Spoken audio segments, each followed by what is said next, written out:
नमस्कार, आप देख रहे हैं चलिए वहां खबर जहां, आपके साथ मैं हूं शुभ्रा सुमन।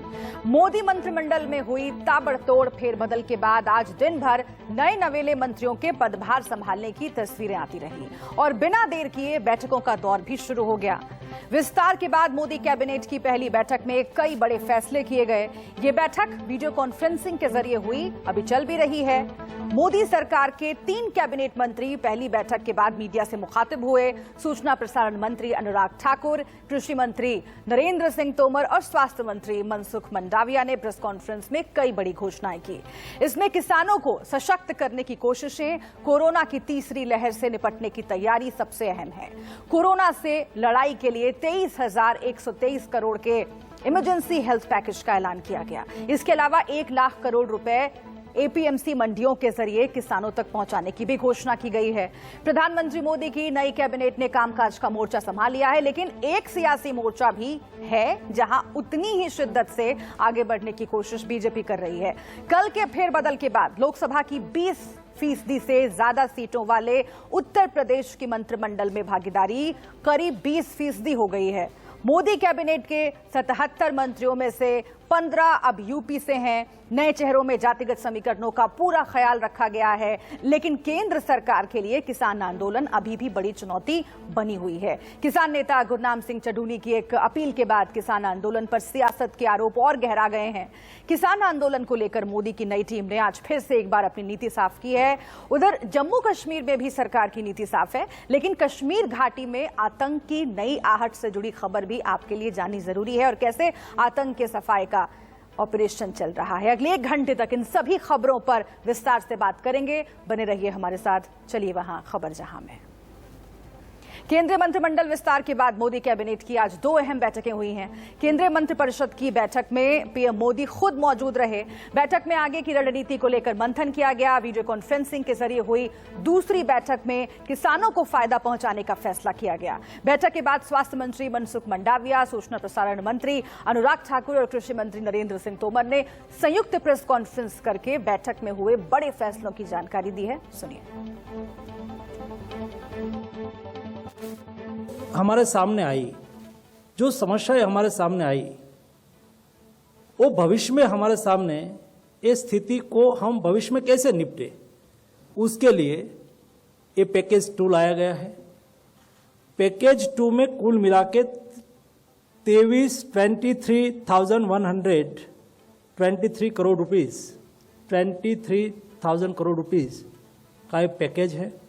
ये पैकेज में कुल मिला के केंद्र सरकार और राज्य सरकार दोनों साथ में मिलके उसका इम्प्लीमेंटेशन करेंगे और ये पैसा स्टेट को दिया जाएगा। केंद्र बड़ी बात यह है कि एपीएमसीज का और सशक्तिकरण हो, उनके माध्यम से और किसानों को लाभ मिल सके। उस दृष्टि से बड़ा निर्णय किया गया कि ये जो 1 लाख करोड़ रुपया है, इसको एपीएमसीज के माध्यम से अलग अलग आधारभूत ढांचा बनाने के कैसे अवसर दिए जा सके। जब इस बार बजट आया था तो ये कहा गया था कि मंडियां समाप्त नहीं होंगी, मंडियों को और मजबूत किया जाएगा, मंडियों को और संसाधन मिले इस दृष्टि से प्रयत्न किया जाएगा। और जो कृषि अवसंरचना फंड 1 लाख करोड़ रुपए का आत्मनिर्भर भारत के अंतर्गत प्रावधान किया गया है, उस 1 लाख करोड़ के फंड का उपयोग ये एपीएमसी कर सकेंगी। तो सरकार की घोषणाएं आपने सुनी।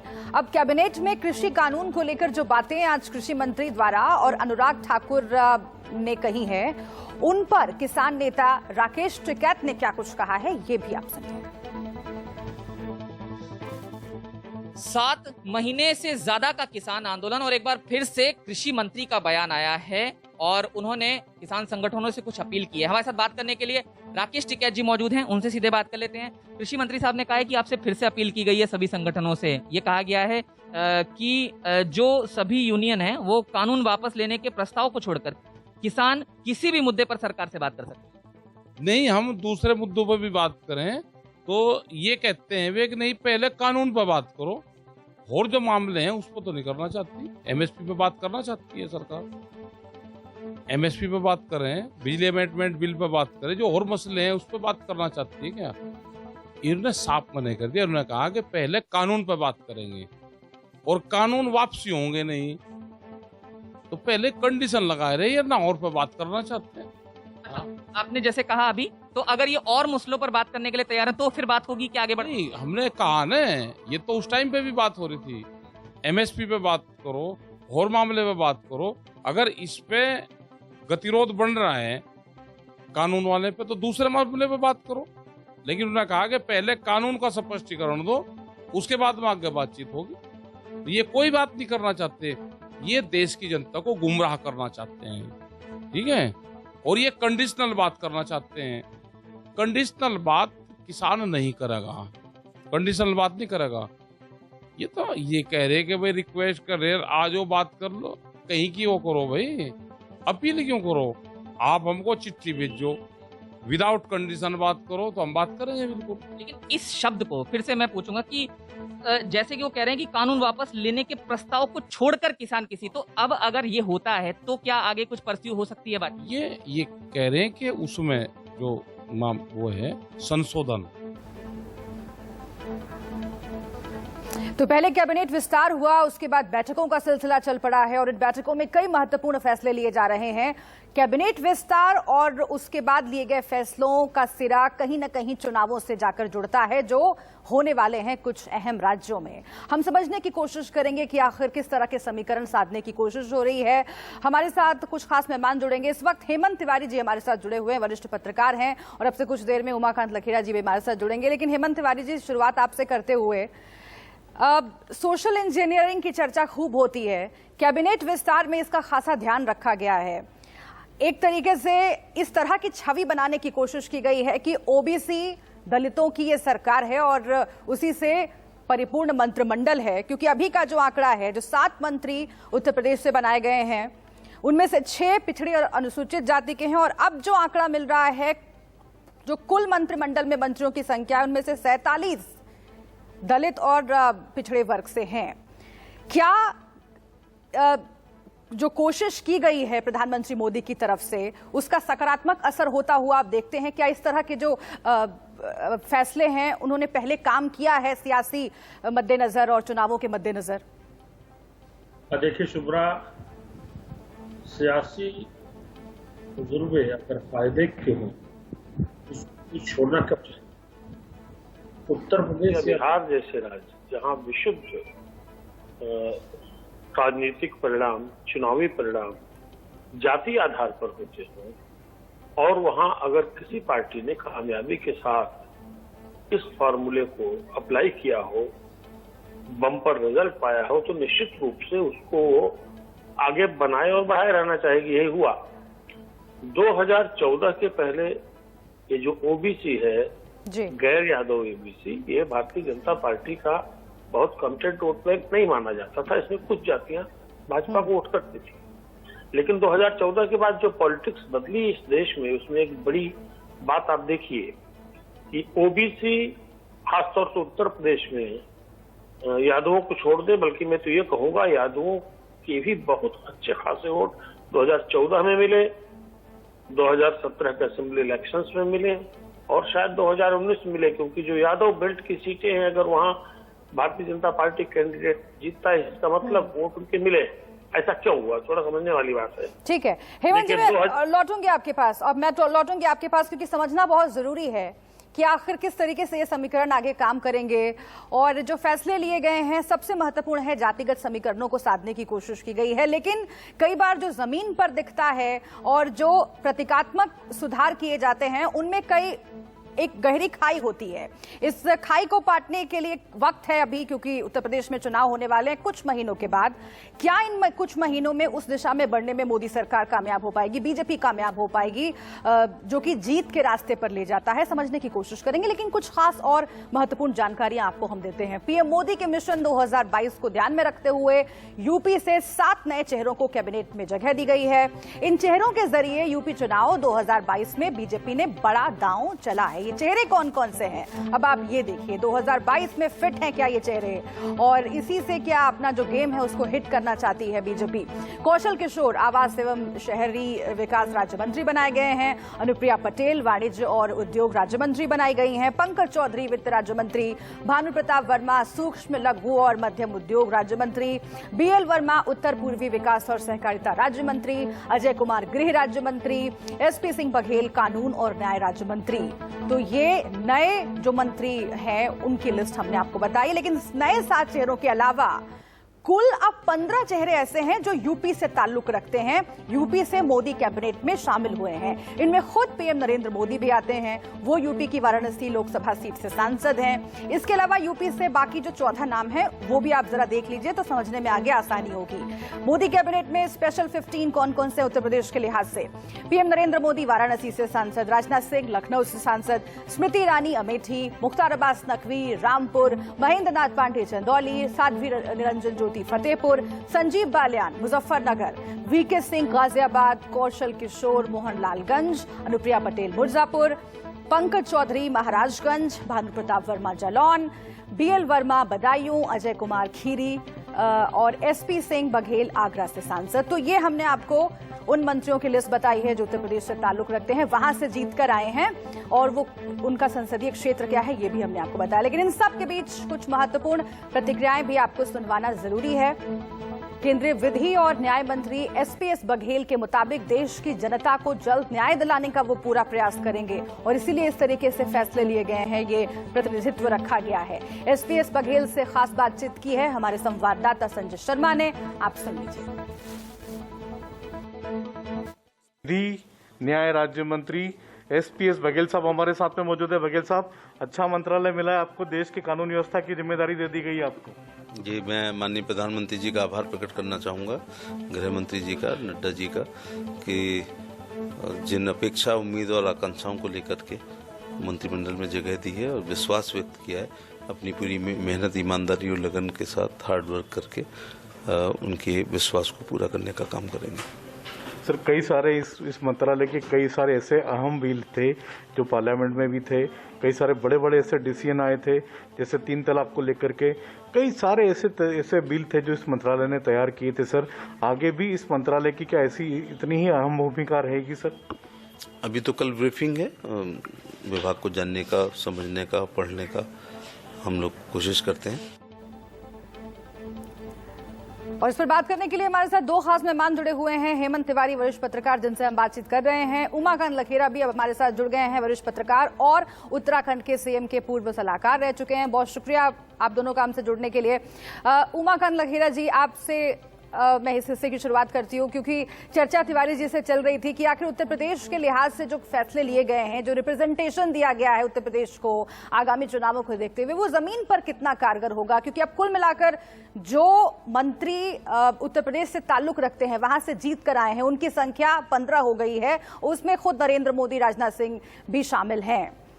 लेकिन जमीन पर जो मूड होता है वोटर्स का, अलग अलग जातियों से जो ताल्लुक रखते हैं, क्या इस तरह के प्रतीकात्मक बदलावों से फर्क पड़ता है चुनावों में आपके नजरिए से?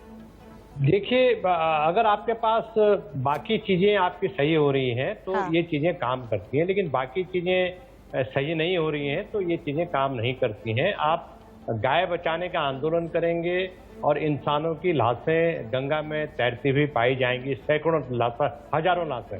तो ये जो चीजें होती हैं, ये फिर आपको जो बेनिफिट की आप शब्दबाग दिखा रहे हैं वो सब चलता नहीं है। देखिए, आप जातियों का जरूर आप एक गणित बिठा लेंगे और अपने को उससे आप खुश हो लेंगे और फिर आप बता देंगे कि हमने जो खराब मंत्री थे, जो परफॉर्मेंस नहीं करते थे, जो काम नहीं करते थे, उनको हटा दिया। और इस तरह का प्रोजेक्शन करेंगे कि जो 7 तारीख जुलाई से पहले जो सरकार थी वो हमारी नहीं थी, वो हमारे, उसमें से कुछ खराब लोग थे, अब हमने उनको हटा दिया है, अब नए लोग हैं, नई सरकार है। तो ये इस तरह का प्रोजेक्शन मुझे नहीं लगता कि उचित है देश के हित में। और जो संसद की और कैबिनेट की जो जिम्मेदारी होती है वो सामूहिक जिम्मेदारी होती है। आप कोविड के पहले कोविड 2 आया, कोविड 2 के में जो भी लापरवाहियां हुई हैं उसके लिए आप हेल्थ मिनिस्टर, जैसे उदाहरण के तौर पर हेल्थ मिनिस्टर को जिम्मेदार नहीं ठहरा सकते कि स्वास्थ्य मंत्री जिम्मेदार है, क्योंकि स्वास्थ्य मंत्री, एक उदाहरण देके मैं समझा रहा हूं कि स्वास्थ्य मंत्री ने 18 तारीख अप्रैल को मनमोहन सिंह जो प्रधानमंत्री थे उनकी चिट्ठी का जवाब दिया। मनमोहन सिंह ने प्रधानमंत्री मोदी को हेमंत तिवारी जी, आपको भी यही लगता है कि जमीन पर इस तरह के प्रयोग काम कम करते हैं या फिर उसमें दिक्कतें हैं? नहीं, उमाकांत जी बहुत सही बात बता रहे थे, लेकिन चूंकि उत्तर प्रदेश का जिक्र आपने किया और उत्तर प्रदेश बहुत इंपॉर्टेंट राज्य है पॉलिटिक्स की दृष्टि से, सत्ता की दृष्टि से किसी भी पार्टी के लिए। और 2014 में जब नरेंद्र मोदी पहली बार इतने बड़े फलक पर आए, इतनी बड़ी मेजॉरिटी के साथ आए, तो उसमें सबसे बड़ा रोल उत्तर प्रदेश का था, जहां से 73 सांसद उनको मिले थे। लेकिन वक्त के साथ ही साथ समझिए सत्ता की ये जो सड़क है उत्तर प्रदेश की, ये कच्ची मिट्टी की हो गई है और फिसलन भरी है। भारतीय जनता पार्टी के बहुत एहतियात, बहुत उपाय करने की जरूरत है। जनता की नाराजगी और जो सबसे बड़ी चीज होती है एंटी इनकम्बेंसी, वो परिलक्षित हो रही है और इसका इल्हाम शायद भारतीय जनता पार्टी के शीर्ष नेतृत्व को है। अभी आपने जो पहला सवाल किया था वो कंक्लूड नहीं हो पाया, तो मैं उसको थोड़ी सी बात कर दूं कि 2014 के बाद ही ऐसा हुआ है कि उत्तर प्रदेश में ओबीसी टूट करके भारतीय जनता पार्टी के साथ आया, मतलब पूरा दिल लगा करके, इंटैक्ट होकर के। उसकी सबसे बड़ी वजह थी कि संघ के जरिए, भारतीय जनता पार्टी के संगठन के जरिए पूरे उत्तर प्रदेश में इस बात का संदेश था कि नरेंद्र मोदी स्वयं ओबीसी से आते हैं और पहली मर्तबा ऐसा होगा कि प्रोजेक्ट करके एक ओबीसी चेहरे को भारतीय जनता पार्टी प्रधानमंत्री के। हालांकि कोशिश बहुत आगे जाकर की गई है और इसकी उम्मीद कम ही थी, बहुत कम लोगों ने इस तरह की उम्मीद की थी कि इतने बड़े पैमाने पर उत्तर प्रदेश को साधने की कोशिश होगी और उसका कुछ ना कुछ फर्क तो जरूर पड़ेगा, ये तमाम विश्लेषक भी मान रहे हैं। क्योंकि अभी जो 7 चेहरे शामिल किए गए हैं यूपी से मंत्रिमंडल में, उसमें 3 ओबीसी हैं, 3 दलित हैं और 1 ब्राह्मण है, तो सबकी नाराजगी दूर करने की कोशिश की गई है। शुभ्रा है, कंफ्यूजन है, मैं इसको क्लियर कर दूं आपके चैनल के जरिए। 3 दलित 3 ओबीसी नहीं है, एक वहां फंसा हुआ मसला है। 3 ओबीसी तो हो गए, 2 कुर्मी जिसमें है, एक पंकज चौधरी जो महाराजगंज से आते हैं, दूसरी अनुप्रिया पटेल, तीसरा ओबीसी है बीएल वर्मा जो लोध हैं और बदायूं से आते हैं। लेकिन जो शेड्यूल्ड कास्ट के 3 हैं, भानु प्रताप वर्मा एक हो गए और जो आगरा के सांसद हैं सतपाल सिंह बघेल, एसपी सिंह बघेल, उनकी कुर्सी पे, उनकी सीट पे बड़ा समस्या है क्योंकि आगरा की सीट। ठीक है, ब्राह्मणों की नाराजगी भी दूर करने की कोशिश की गई है अजय मिश्रा के तौर पर, लेकिन एक तीर से कई निशाने साधने की कोशिश है और खासतौर से सपा और बसपा के वोट बैंक पर भी बीजेपी की नजर है। बहुत शुक्रिया आप दोनों का हमारे साथ जुड़ने के लिए, उमाकांत लखेरा जी और हेमंत तिवारी जी हमारे साथ जुड़ने के लिए बहुत बहुत शुक्रिया।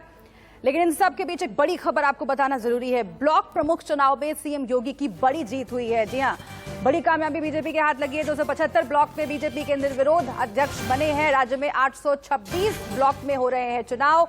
10 जुलाई को मतदान होना है। तो इस वक्त की बड़ी खबर हम आपको बता रहे हैं।